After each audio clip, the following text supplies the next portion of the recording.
So hey guys, this side Manojit and সকলকে good morning. And first of all, এটা আমার first blog যেটা আমি শ্যুট করছি। তো এবার থেকে আমি এই ব্লগগুলো শ্যুট করবো, ট্যাটু ব্লগগুলো, কারণ আমারও মনে হয় যেটা করা উচিত সবাই জানুক ট্যাটুর ব্যাপারে, ট্যাটুর লাইফস্টাইলের ব্যাপারে সব কিছু জানুক। তো আজকে সকালে যখন আমি ঘুম থেকে উঠি তখন দেখি যে খুব জোরে একটা বৃষ্টি হচ্ছে। তখনই আমার মনে চিন্তাটা যে আমি স্টুডিও যাব কী করে, কারণ 12টার সময় আমি ফার্স্ট যে আমি কি স্টুডিওটা ওপেন করি। তারপর নিচে গিয়ে দেখি যে মা মনে হয় রুদ্রাকে ঢেকে রেখেছিল। বাই দ্য ওয়ে, রুদ্রা মানে হচ্ছে আমার পাইক। দেন আমি স্টুডিওতে চলে আসি, এসে স্টুডিওটা ওপেন করে দিই 12টার মধ্যে। আর হ্যাঁ, আমাদের যে স্টুডিও টাইমিং সেটা হচ্ছে সকাল 12টা থেকে রাত্রি 8টা। কেউ যদি কোনো ট্যাটু রিলেটেড কোনো কনসাল্ট করতে চান কিংবা ট্যাটু রিলেটেড কোনো কোয়ারি থাকে আপনার মনে, তো আপনারা নিশ্চিন্তে আমাদের স্টুডিও ভিজিট করতে পারেন। আর হ্যাঁ, আমি এই ভিডিওর নিচে কমেন্টে আমাদের স্টুডিওর লোকেশনটা আর স্টুডিও নেমটা ট্যাগ করে দেবো, আপনারা দেখতে সুবিধা হবে।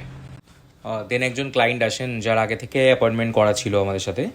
সো তিনি আসেন, একটা ছোটো ট্যাটু হয়, যেটা আমি না, অরিত্রদাই বেসিক্যালি ট্যাটুটা করে। আজকে ক্লায়েন্টও চলে যায় আর আমরাও রেডি হয়ে বাড়ি যাওয়ার জন্য। তো বেসিক্যালি আজকে স্টুডিওটা অরিত্রদাই লক করছিল।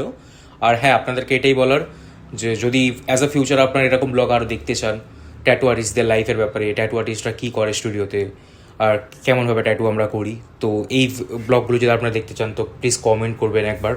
আর হ্যাঁ, এই চ্যানেলটাকে প্লিজ সাবস্ক্রাইব অ্যান্ড ফলো করে রাখবেন।